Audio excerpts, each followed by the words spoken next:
ইফালে বিশ্ব দৰবাৰত বাগৰুম্বা নৃত্যৰ প্ৰচাৰ আৰু প্ৰসাৰৰ বাবে চৰকাৰে লোৱা পদক্ষেপক ধন্যবাদ এপছৰ প্ৰধানমন্ত্ৰীৰ উপস্থিতিত 10 সহস্ৰাধিক যুৱক যুৱতীয়ে প্ৰদৰ্শন কৰিব বাগৰুম্বা নৃত্য মুখ্যমন্ত্ৰীৰ প্ৰচেষ্টাৰ শলাগ লোৱাৰ লগতে প্ৰধানমন্ত্ৰী নৰেন্দ্ৰ মোদীক অসমলৈ আদৰণি দীপেন বড়োৰ এই অনুষ্ঠানত এপছয়ে সম্পূৰ্ণ সহযোগিতা আগবঢ়াব বুলি মন্তব্য কৰিলে দীপেন বড়োৱে কোনো ধৰণৰ বিজুতি নোহোৱাকৈ অনুষ্ঠানটো আয়োজন কৰিবলৈ চৰকাৰক আহ্বান দীপেন বড়োৰ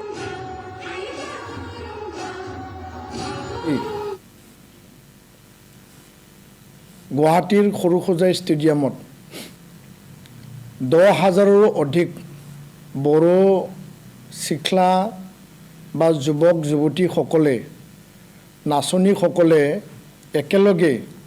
বাগৰুম্বা যে নৃত্য সেইটো পৰিৱেশন কৰিবলৈ গৈ আছে আৰু এই বাগৰুম্বা যি ঐতিহাসিক এটা ক্ষণ এইটো একেলগে নাচাৰ বাবে এটা বিশ্ব ৰেকৰ্ডো হ'ব আৰু এই যে কাৰ্যসূচীত দেশৰ প্ৰধানমন্ত্ৰী যশস্বী প্ৰধানমন্ত্ৰী নৰেন্দ্ৰ মোদী ডাঙৰীয়াৰ উপস্থিতিত এই যে নৃত্য সেই নৃত্যটো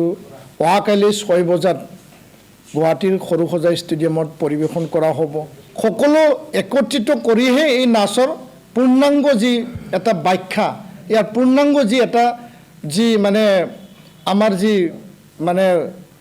প্ৰয়াস সেই প্ৰয়াসটো বাস্তৱত ৰূপায়িত হ'ব সেইখিনিকে মই কৈছোঁ ধন্যবাদ